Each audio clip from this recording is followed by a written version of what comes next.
Hey guys, I hope everyone is doing great. Uh, I'm making this video a little bit late. Originally, I wanted to post this earlier, but unfortunately, well, not unfortunately, but I was entertaining some family and friends, and of course, that's what this is all about, right? Like the whole point of us making a lot more money is to have more free time so that we can spend it with the people that we care about. So, I thought I'd take the time to respond to a interesting comment from at Wethekhmers. He also has a pretty cool YouTube channel that covers like kind of similar topics, I think, like a lot of high yield ETFs. So there's plenty of material for everybody to cover. So shout out to him and please check out his channel when you get the chance.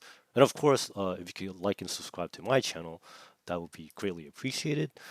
And I think it's good to always have like some polite debate uh, in the community. I again, I want to thank him for uh, providing some thought-provoking feedback.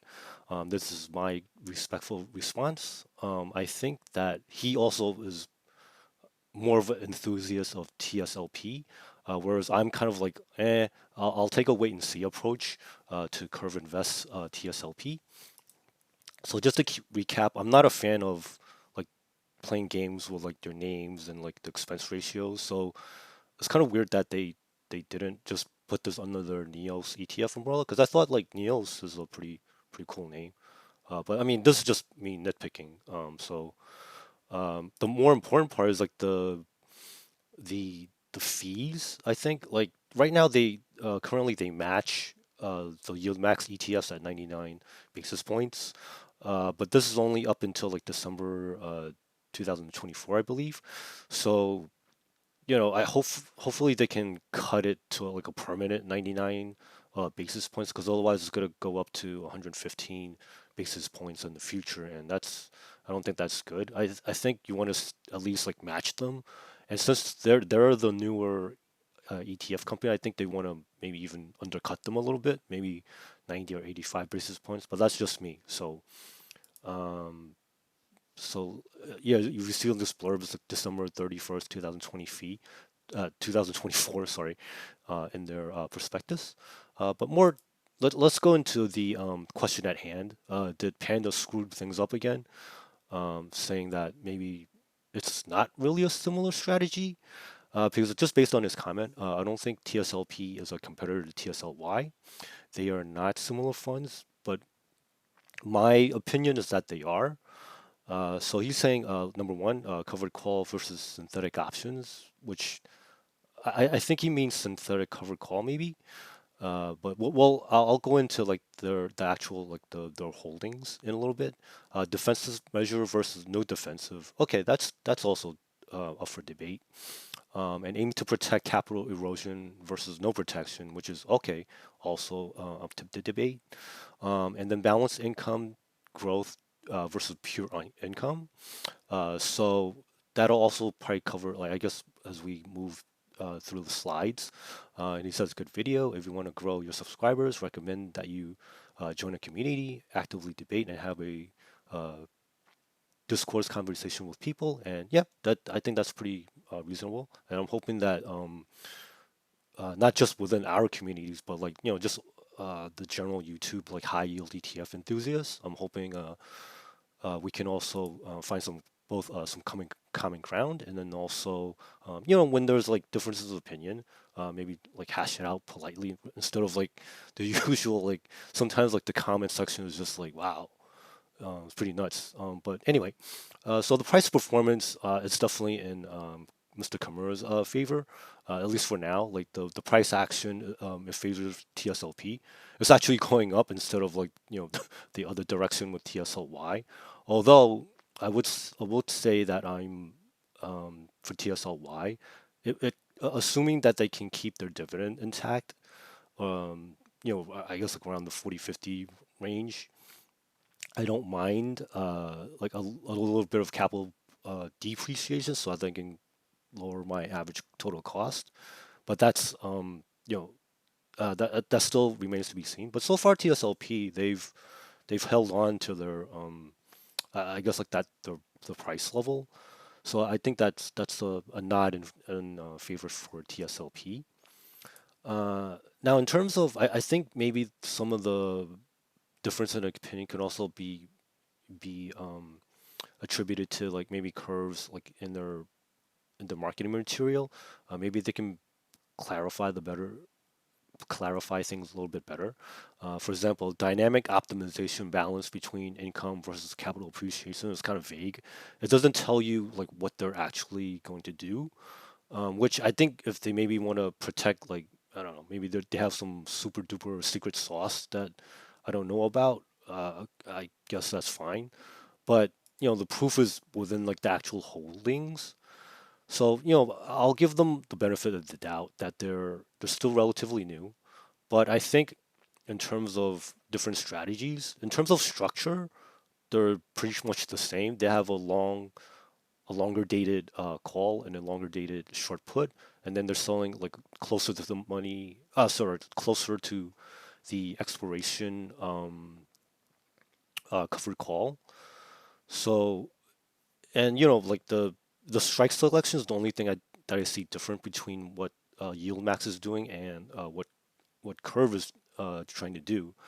So I think in terms of structure, they're the same. There's a short call that's where the premium should be coming from. There's a long call and a short put that's a little bit further out.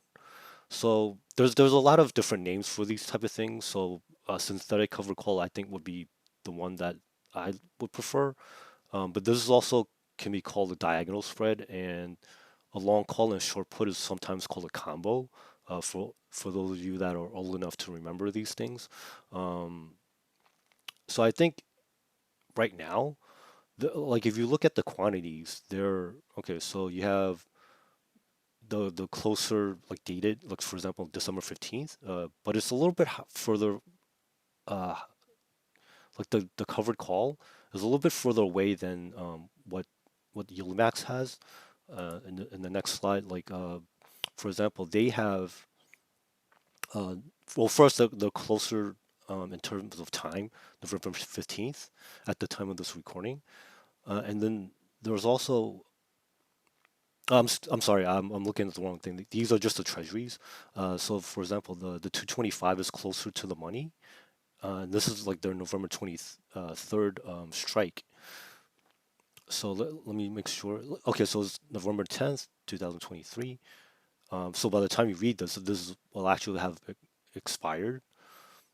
Um, but again, so the structure is the same. If you look at, so you have like their short put, you have their the short call, and then you have the long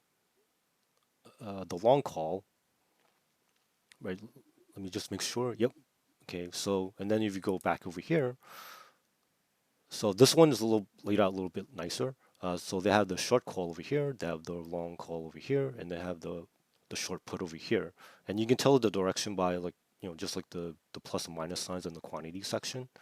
And because they're relatively new, they don't have as much assets under management yet, so that's why they have less quantity. Whereas Yieldmax has they had a head start, so that's why you're seeing like the net assets is a little bit, quite a bit more. And then they're using like different amount of quantity in terms of options.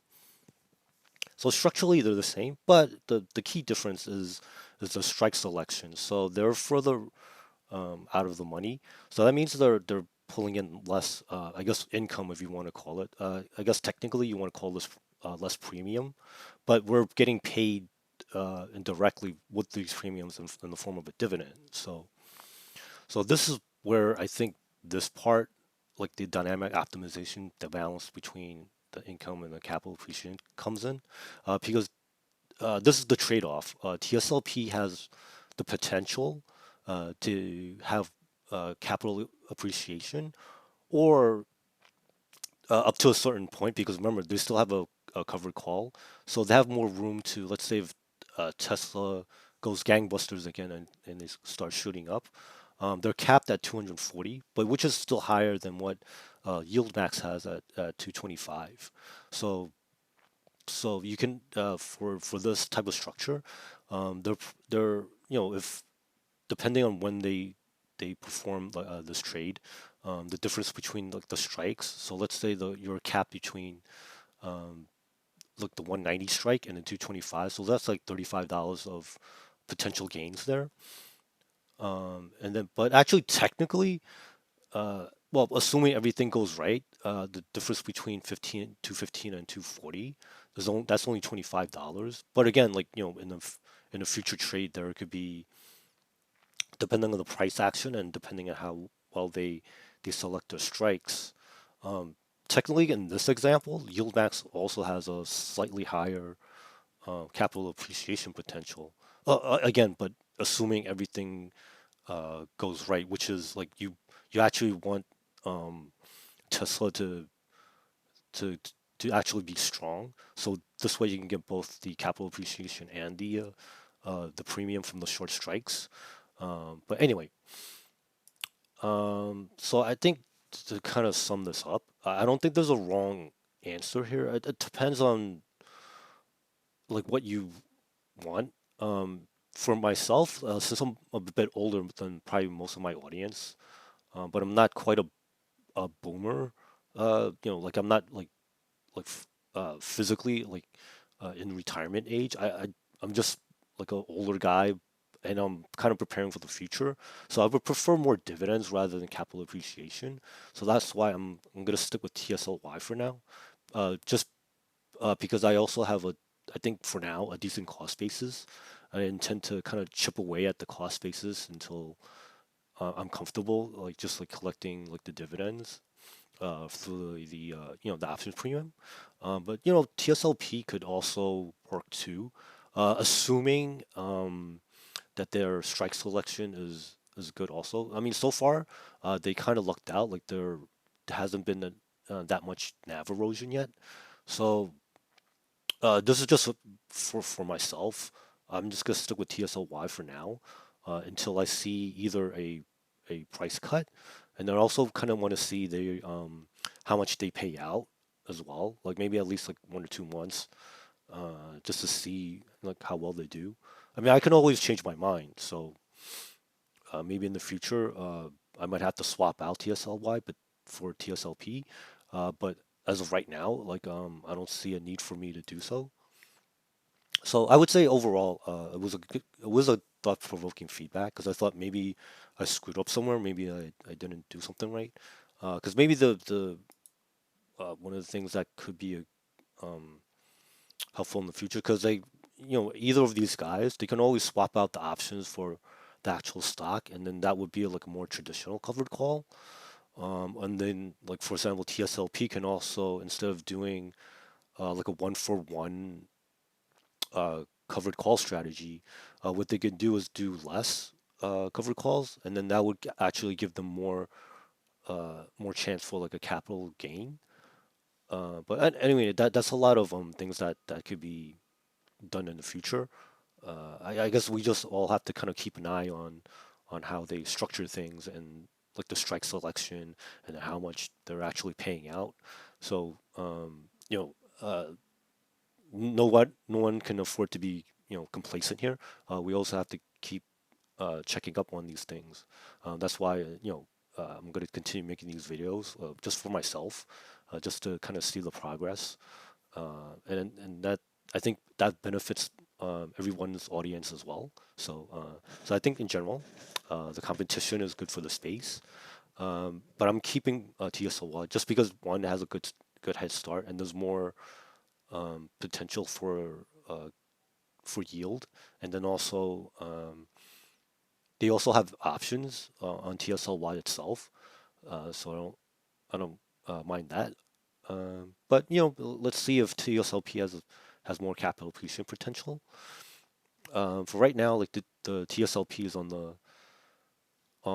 over here on the right hand side, so they've been maybe able to maintain like their the stock value, and then also over here. Uh, for Yieldmax, like they have again they have a head start in terms of net assets. So it's 740 plus million is pretty good. But while again, TSLP is still relatively new, so they're less than like half a million. It might change by the time you watch this video, so let's keep things in mind. Uh, so I think like just to close things out, the rest and just my own piano verdict. I think they're both like they could also benefit from maybe lowering their expense ratios over time. And of course, like we don't have control over which strikes that they want to sell things at or buy things at. And the implied volatility, unfortunately, actually is going down a little bit for Tesla itself. So we might see a dip in terms of payout soon. And again, like definitely for TSLY, like the price can get cheaper. And the yields are not guaranteed by any stretch of the imagination month to month. And you can't borrow against either of these yet. And both of these, like they're still like relatively short track records. Uh, TSLY has the advantage there. But over time, let's see what they can both do. And of course, if you like this type of content, please consider giving a like and subscribe. My subscribers generally are healthier, wealthier, better looking, more well endowed. But I'm just messing around here. I think everybody, that helps support my channel is overall good people. So yeah, so like and subscribe not just to me, but to other like high yield YouTubers. I'm hoping everybody can help grow the space together, and of course our portfolio values together. And I hope everyone has a great day. All right, see you later.